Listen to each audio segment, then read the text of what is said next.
And I have a feeling we might be on opposite sides of this one because the biggest game of the weekend, the biggest game of the season, honestly, comes to Tuscaloosa this weekend. Everybody and their mother will be there. Alabama is getting 2 points at home. That is a rarity, guys. That does not happen. Let's talk about this numbers-wise. Georgia, 23.5 points per game. That is 83rd in the country. Not very good from the Dogs on that in that perspective. Yards per carry, they're 47th in the country. Yards per pass, they're 49th in the country. Their sack percentage, one of the best offensive lines going into the season. They have completely proven that. 1.72% of dropbacks end in a sack. That is 16th in the country. And they're just insanely elite on this side of the ball. Defense, 4th in points per game, 3.6 yards per play, which is 6th. Third down percentage is their worst. Actually, it's 91st third down. So they actually let you convert third downs more than I thought they would have. Yards per carry on the defensive side of the ball, stopping it is 27th. Yards per pass is 8th. Sack percentage is 34th in the country at 8.06%. So they're better versus the pass than they are versus the run, but they're still good versus the run. For Alabama, 49 points per game, 4th in the country. Yards per play, 7.2, 12th in the country. Yards per carry, 14th in the country. Yards per pass, 10th in the country at 10.3. Sack percentage is 8.22, 105th. That is definitely one of their worst units on their whole team is their offensive line can be gotten. But I will say a lot of that was skewed by Wilton Fomby and his absolutely atrocious performance versus USF. I don't think he'll be playing in this game at all or ever again for Alabama. Their defense is 8.7 points per game, which is 6th in the country, 3.3 yards per play, which is 3rd in the country. Third down, they can also be gotten here. They're 67th in the country. Rushing, they are 38th in the country at 3.5 yards per carry. Passing, they are 3.2 yards per pass. That is the absolute best in the country. So I still question the secondary because they haven't had a quarterback who can exploit it yet. But when we get into it, we'll see what I decide on. 6.14% sack rate, which is 55th in the country. So they're honestly not great at getting to the passer. Like I said, Alabama is getting 2 points here. The over-under is 48.5. Tyler, where are you going with this one? Well, I'm a Georgia fan, and I've had way too many terrible experiences playing Alabama. The first time, now I will say this first time my team played Alabama when I became a fan back in 2007, Georgia did win, but we'll talk about that here in a little second here. Georgia had some injury issues, and these are just crucial. These are critical for this game. In fact, this is probably Georgia's biggest game of the season. If you lose this game, you have to play almost perfect for the remaining schedule for college football. You play Tennessee. In fact, you play all 4 of the top 5 teams that we have in our top 5. And let's be real, in everyone's top 5 in the SEC. You play at Alabama, you play at Texas, and you play Tennessee and Ole Miss back to back at home against Tennessee at Ole Miss. So this is probably Georgia's biggest game. On the alternative for Alabama, this is prove it to you type of moment here. And once again, Georgia's the favorite against Alabama. I hate it, but it is what it is. But that Kentucky game, you can point and laugh for the UGA, for Georgia there in a situation where they got pushed around on the offensive and defensive line. Georgia could barely run the football. In fact, they couldn't run the football. They couldn't do anything in the first half. That was probably Georgia's worst first half I think I've ever seen in my life. They had 60 total yards.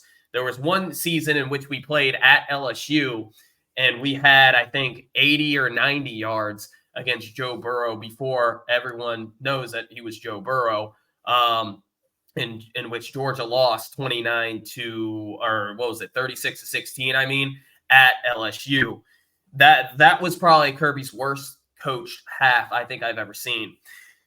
But Georgia gets that bye week, and if you've been watching Georgia and Kirby Smart, and if you give this guy a lot of time to prepare, look what he's able to do in their past 2 bowl games. Let's just be real here, 63-3 against Florida State, had all that time, but this isn't Florida State. This is Alabama. Got to go on the road here in Tuscaloosa. But here's another deciding factor. Nick Saban's not coaching, thank God, because if Saban was coaching, I would 1,000% take Alabama here. But let's talk about Georgia's injuries, and this is the key right here. Georgia's kind of issue on the defensive side has been their defensive line. Now, Georgia's deep and Georgia's extremely talented. There's no excuse. But some of the second and third string guys, and Jordan Hall doesn't look like he's playing. McLeod doesn't look like he's playing. Warren Brinson. Again, these are guys that I thought would be ready for this game. They're questionable, so I don't think they'll play. And the biggest, Michael Williams. We saw him take that terrible hit from Phil Maffa, very dirty, and it was flagged at least, but just a terrible hit there. And boom, he's out with ankle injury. He's out with an ankle injury. He's listed as doubtful. Obviously, Tate Ratledge is not going to be playing. That's your best offensive tackle, actually best offensive lineman, and Roderick Robinson is not playing.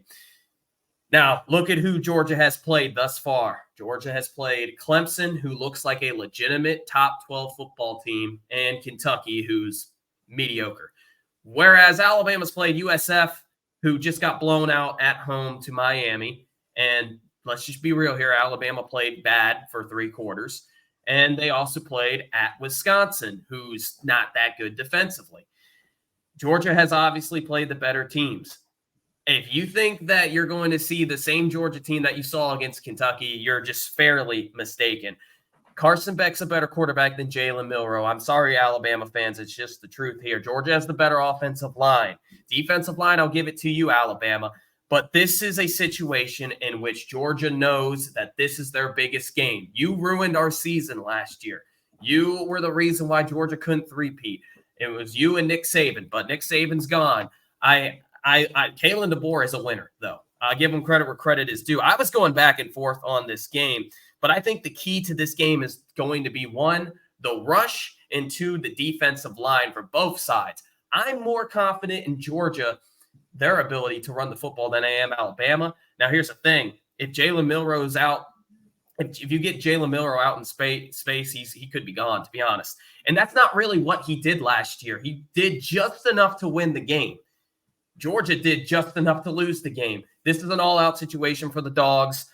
I like Carson Beck to have a bounce-back situation in this game after a terrible game against Kentucky. Let's be real here. I trust Georgia's offensive line, and I trust Georgia's experience, and I do think Georgia's defensive line steps it up just enough to go on the road and beat Alabama in Tuscaloosa 27-20. I'm taking the Dogs. Okay. So you would take the under here barely because it's 48.5, and you would take the Dogs -2.5. Yeah, this should be a defensive game. Yeah, it's going to be very interesting because last year, I don't know if you'd agree with this, but Alabama kind of manhandled Georgia on the lines of scrimmage, surprisingly. I was kind of surprised by that, and it's going to come down to that for me this year too. I think it's going to be the Alabama offensive line versus the Georgia defensive line. Alabama, and they want to run the ball. They run the ball 62.5% of the time. If Jamarion Miller, Justice Haynes, and also Jalen Milroe are able to run the ball effectively and set up that deep play action game, which Jalen Milroe excels at, then I think Georgia could have a long night. On the opposite side of the ball, if Georgia can prevent the rush versus Alabama with that great offensive line and see if they don't miss Tate Ratledge like I think they will, and Carson Beck is able to exploit that young secondary, then I think Georgia will have the win. That SEC championship game to me still sticks in my mind. I do think Alabama is going to be able to control the line of scrimmage a little bit better than Georgia in this game. I'm not saying as dominant as they were in that game. I don't think it's going to be like that. But I do think they're going to be able to do enough. I think Jalen Milroe is going to be able to make enough plays with his legs. So you and I are going to disagree again on the winner of this game. I'm going to take the over as well in this game. I'm going to take Alabama to win this game 30-23. I think Jalen Milroe is going to have one of his patented deep shots in this game, like he seems to have in every big game. He usually has one deep ball that he completes. And I think that's going to be the difference here with Alabama winning 30-23. So I would take Alabama +2, and I would also take the over here on the 48.5. I mean, hey, like I said, I respect that too. I think it's going to be a real good game. This is one of the biggest games in college football. Something I didn't really talk about was Alabama's wide receiving core. You're missing Isaiah Bond. He was very huge in that win against Georgia last year. You're going to kind of go back with a true freshman in which you could circle back and look how well Georgia does against these true freshman elite wide receivers. Name the last one that has done anything against us. I can't. So I think Georgia's going to be able to force Alabama to pass. They're going to not. I don't think either team's shutting down the run. I just don't see that happening. But I trust Kirby Smart's defensive philosophy as well as Schumann just enough. Force Milroe to throw, and maybe some of these DBs come up clutch here. I think C.J. Allen, though, on that front seven for UGA is going to be huge. Linebacker for Georgia. Very, very talented five-star recruit there. He's kind of underrated, but not, I guess. And Jalen Walker as well. He's going to have to step it up. He had a big sack against Alabama last year. So we need to get our pass rush together. Tyson Ingram Dawkins as well. You saw him a little bit against the Kentucky game, or Tyron, Ingram Dawkins. He looked like he was unblockable against Kentucky. But yeah, this defense, it's going to come down to defensive line, I think, and which running game is going to be better. And I have to favor the Dogs here. And this is a revenge game. Georgia can't lose this game either. There's a lot of things riding for the Dogs here more than Alabama. But I would say take the Dogs, honestly. Yeah, it's going to be interesting. But guess what? The Ghost and Nick Saban himself will be there. He'll be watching that game, so he'll still be giving that energy off from his press box up there. So it's going to be very interesting. I'm excited to watch it. I'm excited to see how Kalen DeBoer attacks this defense schematically if he decides to go more passing with Jalen Milroe, which I will say this, Jalen Milroe has gotten much better since the beginning of last year passing the football. Is he great at passing the football? No, but he's still gotten much better. And then obviously he's just so explosive running the ball, like you said. If he takes off, he misses a tackle, he can take it to the house.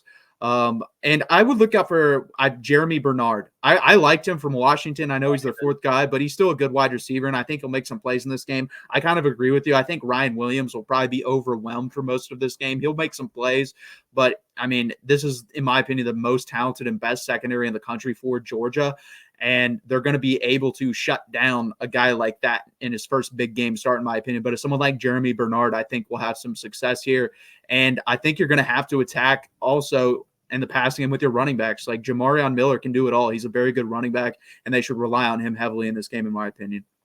Yeah, this is like I said, this is one of the biggest games of college football, but this is Georgia's biggest game. There's a lot riding on this. I have to go Kirby Smart here. And by the way, we get that bye week. Kalen DeBoer, he was given a perfect situation.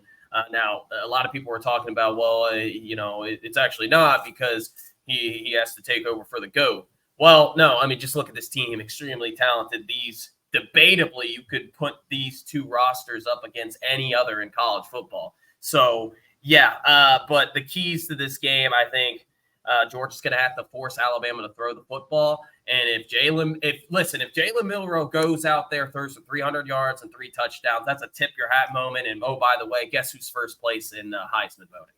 So I'm going to, like I said, we'll give you credit where credit is due. Georgia's going to have to make Alabama earn everything, and I think they will. I trust Kirby Smart and Schumann here. Something I've noticed also is 2 little things. Kirby is 1-6 against Alabama, and this game will be the first time since 2007 that Alabama is a home underdog. Gentlemen, what's your take on this? I'll give way to Johnny here first. This is y'all's show, unless you want me to lead off on predictions. Well, you're the guest, so let you go off on the prediction. I'll lead off then. I do think Georgia wins this game. I think it's a close one. I think that you put these two teams up against each other in any site, it's going to be a close one. I think that playing in Tuscaloosa makes it that much harder. We've all seen the Georgia's challenges of going on the road, and the way that they played Missouri in 2022 or Auburn last year or Kentucky this year. But that being said, I think that having gotten that out of their system already, I'm expecting this Georgia team to come back, especially after a bye week, and all the people that have written them off so far. I am expecting a much better performance from the Bulldogs. My Monday score that I've been telling folks, 31-24 UGA. 31-34 UGA. 31-24. 24. Sorry. Johnny, what's your prediction? Not gonna happen. Alabama's gonna kick butt, and I think Alabama's got more to prove. I don't care about last year and SEC championship game, but they're a 2.5 point underdog, and it's a new team, it's a new script, so to say. I think those players are buying into what DeBoer's bringing to the table. I think they're growing. I think they're getting better game by game by game, and I think Alabama pop a couple of big plays like that, and I think in Tuscaloosa the crowd will play a little bit of different. So I think Alabama's. I think they're going to surprise a lot of folks. That little 2-point deficit, I think Alabama. I'll give them. I'll say 41-21. Now I see you shaking the head, Palmer. No. 41-21. Well, You don't think Alabama's going to pop 41, do you? I think they would. Maybe. It's certainly they've got the possibility to do it. If they're at a point, that team is at a point of a breakout moment. I think it's fixing to happen. If it doesn't happen, then I'll eat crow and I'll whatever, and it'll be a long road for the rest of the season. But I think this team's got a lot of veterans. I think they got enough young kids that are excited. I think they can swing, and I think this could be interesting. Well, I guess it's my turn. But, I've noticed that Kirby has learned quite a lot from Coach Saban. Like, he is the protege that has learned the most from the master on revenge games. The Bulldogs always seem to do well in revenge games. But honestly, I think that this is going to be an Alabama 28-24 victory. I think Ryan Williams gets the job done. Jalen Milrose getting some work done. That offense is going to be able to do just enough to pull out a win in Tuscaloosa. Well, I'll say this: revenge games. I mean, after a 13 Kentucky, ain't gonna happen. Seeds of doubt, Palmer.